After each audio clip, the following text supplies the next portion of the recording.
देख रहे हैं सी न्यूज भारत और मैं हूं आपके साथ कांक्षा। तो वक्त है न्यूज आर का रुख करेंगे इस वक्त की खास खबर की तरफ, जहां ओलंपिक खेल में भारत को अगर स्वर्ण चाहिए तो दंगल में युवाओं को उतारना होगा। उक्त बातें अमेठी में आयोजित नेशनल दंगल प्रतियोगिता में शामिल होने जा रहे गोंडा के बाहुबली सांसद ब्रजभूषण शरण सिंह से अध्यक्ष भारतीय कुश्ती संघ ने सुल्तानपुर में स्वागत समारोह के दौरान कही है। सुल्तानपुर सीमा में पहुंचते ही कटका बाजार में सांसद ब्रजभूषण शरण सिंह का समाजसेवी अवनीश उर्फ अंगद सिंह ने अपने सैकड़ों समर्थकों के साथ माल्यार्पण कर स्वागत किया। जहां सांसद ने समाजसेवी अवनीश उर्फ अंगद सिंह का आभार व्यक्त किया। वहीं सांसद ने कहा कि खत्म हो रही दंगल प्रतियोगिता और प्रतिभाओं को पुनर्जीवित करने का समय आ गया है। उन्होंने बंदूक के बल पर आए तालिबान से सीख लेने की बात कही और राजनीतिक दलों के नेताओं पर कटाक्ष करते हुए कहा कि राष्ट्र के साथ नेताओं को भी मजबूत होना चाहिए।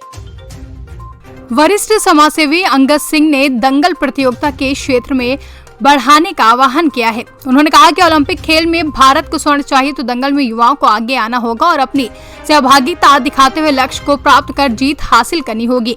उन्होंने कहा कि प्रथम स्थान हासिल करने वाले मेधावी साइबेरिया के वर्ल्ड चैंपियनशिप में भारत की तरफ से मेजबानी करेंगे।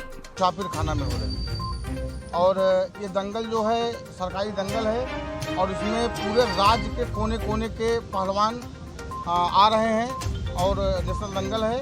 और इस दंगल के जो राष्ट्रीय अध्यक्ष हैं वो माननीय सांसद जी ब्रजभूषण सिंह गोंडा, ये उसके अध्यक्ष हैं और हम लोग उनकी अगुवाई में यहाँ पर आए हुए हैं। और अगुवाई सुल्तानपुर जिले की तरफ से मैं कर रहा हूँ, क्योंकि अपने यहाँ सुल्तानपुर में दंगल को लेकर के नौजवानों में कोई खास उत्साह नहीं रहता है और इस उत्साह को लाने के लिए मैं ये प्रयास कर रहा हूँ कि आज के समय में जो हमारे नौजवान साथी हैं दंगल से प्रेम करें और दंगल लड़ें, अपने घर के बच्चों को दंगल लड़वाएं। क्योंकि एक ऐसा माध्यम है कि अगर आपके अंदर दंगल खेलने की क्षमता है तो आपका बेटा, आपका परिवार, आपके जिले से कोई आदमी निकल करके पूरे देश का नाम रोशन कर सकता है और गोल्ड मेडल भी देश के लिए ला सकता है।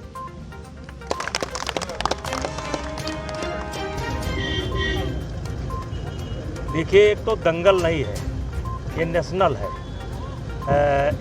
23 वर्ष के जितने भी खिलाड़ी हैं देश के, जिसमें लगभग 200 के लड़कियां हैं और 400 के करीब लड़के हैं, इनकी एक प्रतियोगिता चल रही राष्ट्रीय स्तर पर। और ये बच्चे जो प्रथम स्थान प्राप्त करेंगे ये वर्ल्ड चैंपियनशिप लड़ने के लिए जाएंगे साइबेरिया। और जो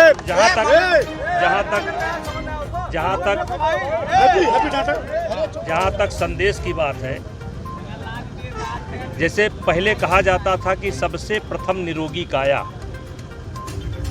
और दूसर सुख जब घर में माया, मतलब मनुष्य को सबसे पहले अपनी काया, अपना शरीर स्वस्थ कैसे रहे इसका उपाय करना होता था और दूसरा उपाय था कि व्यवसाय होना चाहिए और आर्थिक समृद्धि होनी चाहिए। लेकिन इधर 50-60 वर्ष के अंदर एक बहुत बड़ा परिवर्तन आया कि काया के तरफ, शरीर के तरफ, स्वास्थ्य के तरफ से ध्यान हट गया और माया की तरफ ध्यान चला गया। और आपने देखा होगा कोरोना काल में जिन लोगों को कोरोना हुआ, लेकिन जिनके शरीर रूपी घर में पहले से बीमारी थी कोरोना, उनको नुकसान हुआ। तो हमारे प्रधानमंत्री जी का सपना है फिट इंडिया, हिट इंडिया। और जब तक देश की जनता फिट नहीं होगी, और ये देश की जनता फिट रहती थी और कुश्ती उसमें एक बहुत बड़ा माध्यम हुआ करता था। हर त्यौहार को, नागपंचमी को, हर त्यौहार को गांव में ऐसी ही स्पर्धा होती थी, रस्साकसी होती थी, कबड्डी होती थी, कुश्ती होती थी। तो आज इसके जरिए मैं ये कहना चाहता हूँ कि देखिए, कोरोना की घटना ने ये दिखाया कि शरीर का स्वस्थ रहना जरूरी है। और जो घटना अभी अफगानिस्तान के अंदर घटी है और बंदूक के बल पर जिस तरीके से तालिबानियों ने कब्जा किया है, उससे ये बात निकल करके आती है कि देश का राष्ट्र भी स्वस्थ होना चाहिए, राष्ट्र मजबूत होना चाहिए, राष्ट्र का नेता मजबूत होना चाहिए। लेकिन राष्ट्र कब मजबूत होगा? जब देश के हर लोग मजबूत होंगे। विपक्ष मुद्दा बना रहा है कि भाजपा तालिबान का भय दिखाकर वोट हासिल करना चाहती है, क्या कहना है आपका? विपक्ष के पास विपक्ष भटका हुआ है। जिस विषय पर सारी दुनिया चिंतित है, अभी कल प्रधानमंत्री जी ने सारी दुनिया के लोगों से कहा है, अपील किया है उन्होंने कि अगर आप जो है इस पर अगर मान्यता देते हैं तो सोच समझ करके दुनिया विचार करे, क्योंकि इस प्रकार से उग्रवाद और आतंकवाद को बढ़ावा देना ठीक नहीं है। स्पष्ट भारत का रुख है, प्रधानमंत्री का रुख है।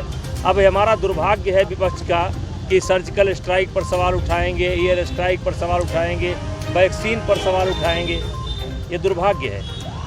विधानसभा चुनाव आने वाले हैं, भाजपा में भी दंगल की स्थिति है, संगठन और कार्यकर्ता के बीच बड़ी खींचतान मची हुई है, क्या कहना चाहेंगे आप? ये परिवार में हमेशा खींचतान रहती है, लेकिन जब अंतिम समय आएगा,